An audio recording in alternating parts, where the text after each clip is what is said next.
खायचंय गंगा? गंगा खायचंय तुला? खायचंय का? खायचंय चिकन राईस खायचंय. इकडे बघ. चिकन राईस खायचं म्हणजे एकाला. हा गरम गरम आहे, आपण खाऊ. आपण दोघंच खाऊ. हा नाही सगळ्यासोबत खायचं. येत होतो खूप लागला माझ्या हातात चाट. मला बोलवायचं बोलतो मी.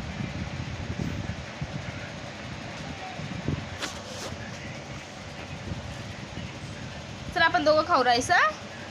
आपण दोघं खायचं. आपण दोघंच खाऊ. कोणाला नाही द्यायचा का? चालेल का? चल किचन मध्ये जाऊन खाऊ. राईस खायचं. खायचंय का नाही? हा नाही खायचं. खायचंय ना? हा मग खायचं.